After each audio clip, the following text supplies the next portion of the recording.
Afternoon, everyone. My name is Sally Okolo.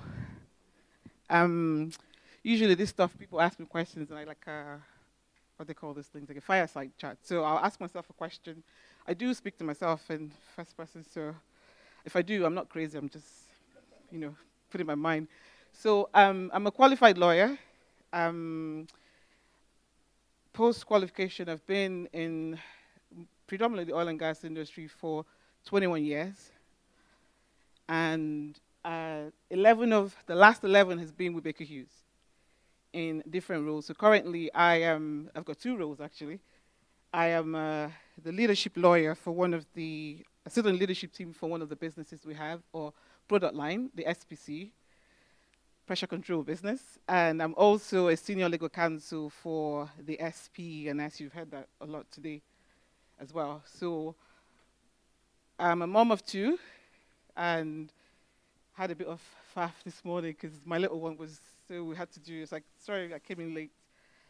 Um, so I'm supposed to be speaking to you about harnessing the power of self-belief. And I know I've done a lot of leadership trainings and stuff where they tell you what it looks like and stuff like that. I try to kind of put it to what I feel, but I'll do it slightly differently. So can I ask you guys a question? What do you think, anyone, what your superpower is? If anybody asked you now what your superpower is, does anyone want to? Here you go. Tell me. What's your superpower? I think my superpower is smiling. Any other person? Don't be shy. Tell me. Good. Good. Perfect. Good. I'll tell you my superpower, and bear with me. It sounds a bit strange when I say it. My superpower is I'm a duck. I'll tell you why. So, have you heard this saying that says, water off the back of a duck? Yeah. In years of, learning as a young lawyer coming up, as a young person growing up, I realized I have this innate ability to kind of shake it off, water off the back. So that's my superpower. And I found with self-belief, it's really helped me to be able to separate the noise and what I think I am.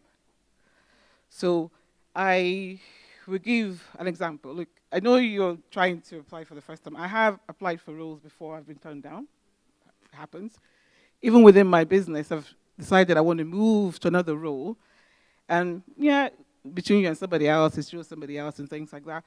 But what I find is I get into my feelings for a moment or two, but quickly I'm like, okay, it doesn't matter anyway.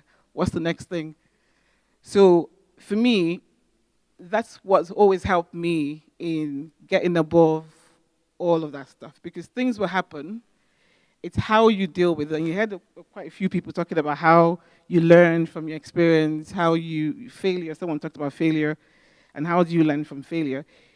If you dwell too much in the failure or whatever that is, you are stuck in a place. You know, the cloud is all over there. Not only are you stuck in your place, you then start doubting the things that's fantastic, your superpower, whatever it is about you.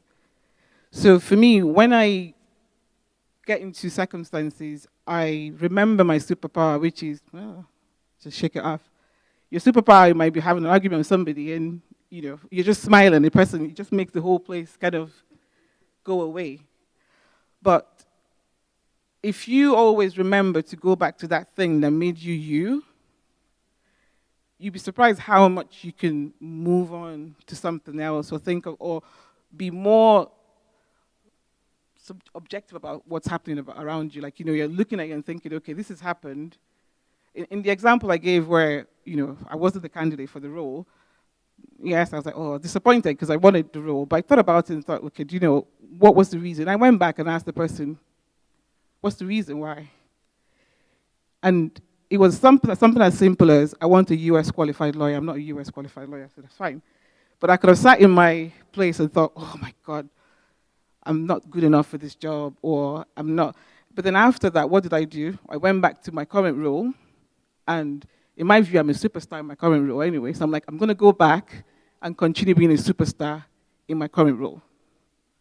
Because that's whatever situation you are, you need to bring your best self. And if my best self is being the best that I am at my job, no matter what happens, I always come back to that saying, what got me where I am? You keep doing it. You keep doing it all the time.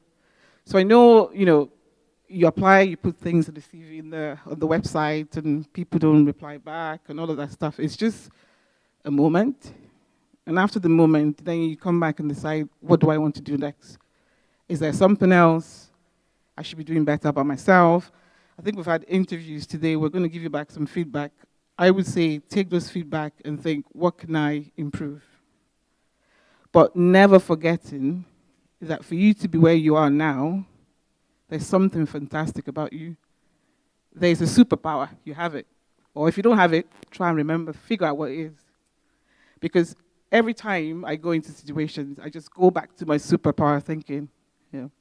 It also helps. I've got an alter ego called Sasha Fierce. So again, that's always one of my other. My office know that. So if I get into a mood where I'm like, oh, okay, I was like, oh, Sasha Fierce has to come in and deal with it and stuff like that. So whatever is your anchor that keeps you believing in who you are, where you've come to, find that thing. I would say just find it, and you'll be surprised how you move on from things. Anyway, so I can keep talking, but if someone has a question, I can answer if you want. Any questions? That's a good question, actually. How do you identify superpowers? I think one example is, and I'll use, is when you get into a challenge or challenging situation or something, and when you come out of it, what was the best thing about that thing that kept you sane? And you find out you're actually stronger than what you think you are. So I think that's one way of looking at it. Thank you. Any other questions? I don't like people being quiet. Come on. Oh, okay. Someone's got a question. Hey. Yeah, I'm just bringing a very different thinking here. You are new. You are new in a city, right? Or new in a company. You are the best, right? How do you bring self-belief in? Because sometimes you can be swamped up because you are new in the place. How do I greet? How do I say I? Am I going to lose myself? How do you retain your self-belief despite you being the best in a new place? So I'll tell you, if you ask all the people that know me here, Felix, Lola, everybody, if you ask them to describe Sally, I suspect they'll describe me exactly the same. And that's because I like to think, and because use is a place where you can come in as your authentic self, right? If you can maintain your authentic self, everything else is easy. And it's not, yeah, I know other things come into play, but having a sense of who you are and what that who you are brings to the team, brings to the business, it will help you. And a lot of people I've sat with in the coffee area, we're discussing, having a chat, and you find out, oh, that person does that. Oh, that's true. But then don't stay within your team only. Otherwise, you're never going to learn. It's a big organization. We're talking about, getting people, networking, collaborations. The four walls of your team is not Baker Hughes.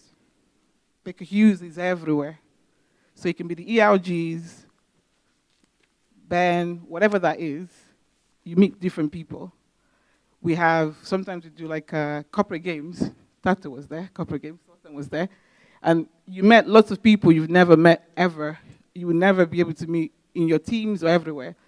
And already those people become people that can help influence your movement in the company, influence everything you do. So staying in your little box is not going to help you. Yes, I understand when you start, you need to learn about the work and what you're doing. But you also, look, if you're down like that doing work, things are going on, you've got no way of seeing what's happening because you're constantly looking down. So you look down, do your job, but look up and see what's Baker Hughes about, what's the value of what's my team about, what can I contribute, what can I bring about my authentic self to add to the diverse thought of the business. So think about it that way. And another thing I do, this is a professional thing, I have a different set of board of directors, I call them. So if it's my career, I've got a set of board of directors that I go to and say, look, I'm here, I want to move, or I'm here, I need something more. What do you think? Can you give me advice? Can you influence within the business how that can happen? And this is not people that are in my, because I'm legal and compliance. They're not in my legal and compliance. They're in different parts of the businesses. So they've got view, helicopter view. And then I also have my board of directors who are my peers, where something's not working at work, I just call them and say, come on, guys, how hard can it be? And we all just kind of laugh and pick each other up and stuff like that. And then I've got a board of directors, mentors as well. So having those people are people you can have a sounding board on, your self-belief, you have it. Those people knowing about you, the times when you're like, oh, I can't. Those people are there to remember who you are, You were fantastic at that other job. You were just, so all of those things are things that I use, and I hope it's useful to you. And what else could I say?